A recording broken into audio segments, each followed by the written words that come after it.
Hello, my name is Christina, and in this video I will show you how GIDEON can be useful to microbiology teachers. Let's dive right in. Do you ever find yourself competing for attention with students' mobile phones or laptops? Well, with GIDEON you don't have to. GIDEON as an application has been designed to fit on any screen, and it contains a ton of visual tools to help engage your students. For example, decision trees. What we're looking at here is a bacterial decision tree. Many of you might know this as a dichotomous key that takes quite some time to produce if done on applications that have not been designed for that purpose, such as Word or Paint and so on. So GIDEON is proposing that students identifying bacteria start with a gram reaction test, then move on to identify the shape and respiration of the pathogen, and then proceed with other tests as instructed by the tutor. In here, I have selected a gram-negative pathogen that happens to be curved bacilli, and it's an aerobe. And you can see how the differential of the pathogen identification increases as I add more findings.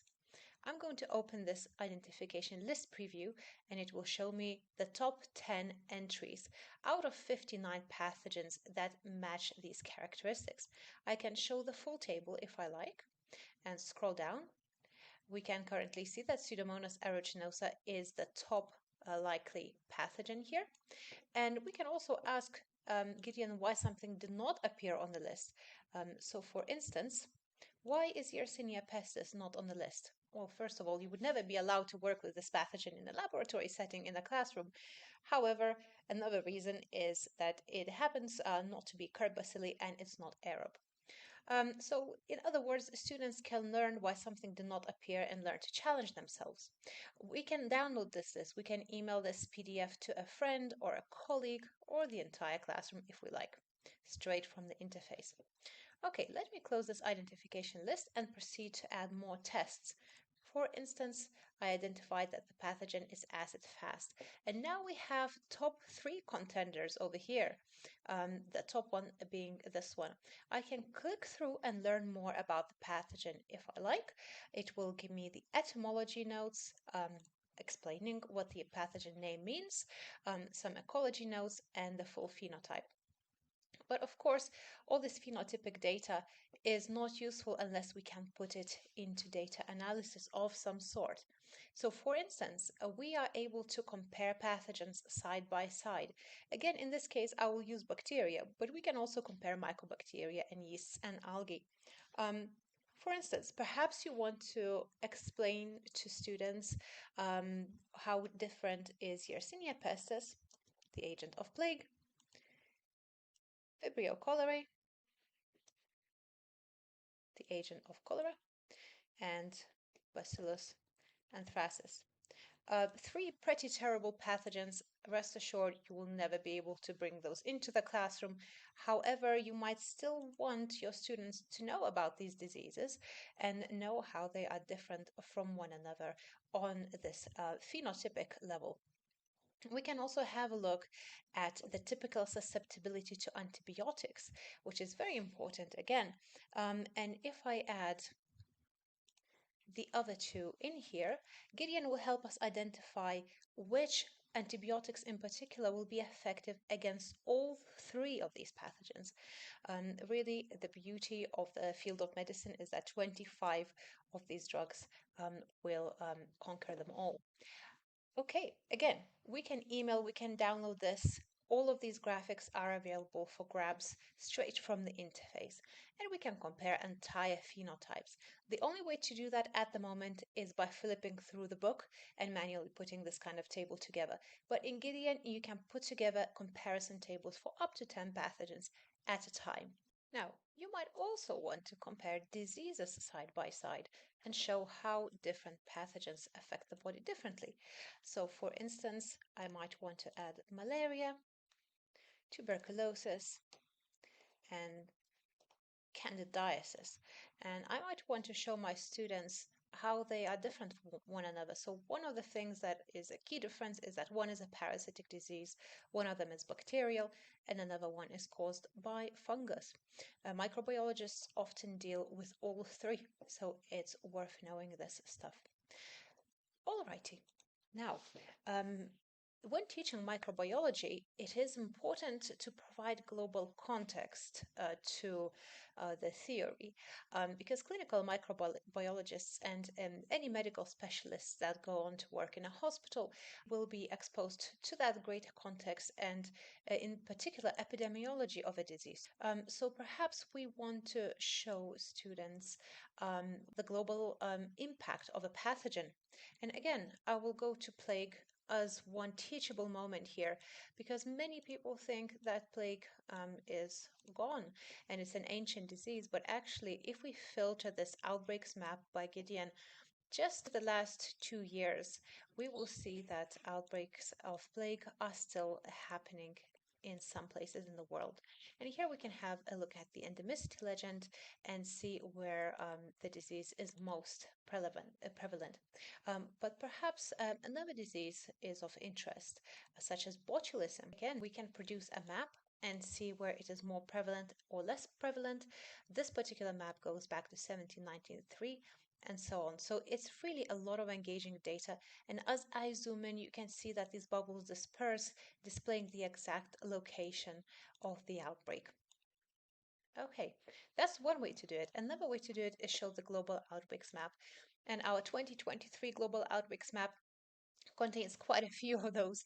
We can actually zoom into any country of choice, and again, GIDEON will display the exact place for the outbreak. So if you are ever asking your students to investigate a country and find out the microbial landscape in that country, this could be a very good place to start. But also you could direct your students to explore a country in GIDEON. So perhaps I'm interested in exploring diseases in India. And in here, we will find relevant travel requirements, recommendations, vaccine related and non-vaccine related, but also all the diseases relevant to that country when the latest outbreak has occurred and how many cases there were. So for microbiology students, they might, perhaps they chose a particular pathogen that they want to investigate, and this could be contributing information to strengthen their presentation. Okay. Now, we might want to have a look at a glance just how many pathogens and which ones GIDEON covers. And in here we can see that very easily. There's over 2,000 pathogens, medical important pathogens in the GIDEON database. We can select a category and go in and see the whole list. Mycobacterium bovis, for example, is quite relevant to veterinary students. Mycobacterium tuberculosis, of course, will be one of those that you'll most likely cover in any microbiology course. And to that end, let's filter by its second name, because they're all called Mycobacterium something. So in here we find Mycobacterium tuberculosis, and again we see etymology, notes, ecology, drug susceptibility for this pathogen, any related terms or previous names of the pathogen, also the images gallery that can be quite engaging, and the full phenotype. All right. Last but not least, what we can do here is help students find good research questions if they're writing something, and fingerprint search for diseases is an ideal place to do that. Now, perhaps I am a teacher in the United States, okay, and I want to find all bacterial diseases in the United States. There's 110 of those, too many for our research. Let's find only ones that live in cats. Okay, so we have now 16 infectious diseases that are applicable to cats. And this could be made very relevant to people because most students will have pets of some sort, a cat or a dog. And in here we could pick a disease of choice. So for instance, cat-borne Bartonellosis, and learn more about that disease along with its clinical presentation, causative pathogens, typical therapies, and so on. Additionally, we can have a look at specific country note if we want to. We can have a look at the worldwide note, or again, we can explore pathogens in detail in their page. Right. Now, another thing that microbiology teachers sometimes struggle with is illustrating how is this microbiology class relevant to those who will continue working in a healthcare setting, but not as microbiologists, perhaps nurses.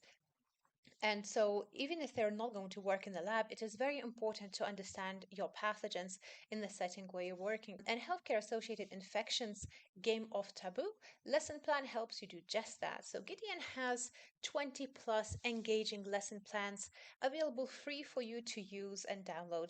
And this is one of those. This is a game where you can play with your classroom for 30-40 minutes. By distributing these taboo cards to students, and then they have to explain the pathogen to the group without using these key taboo words. So it can be really fun activity. And as you can see, all of them correlate to pathogens you will normally see in a healthcare setting. They're all associated with a healthcare acquired infections. Then we have some quick stats, some discussion questions that can help you engage the classroom further, and a detailed walkthrough of where to find information in Gideon. I'll stop right here and thank you for watching. If you would like a more comprehensive overview of how Gideon can help microbiology educators, please do not hesitate to get in touch. Thank you. Bye bye.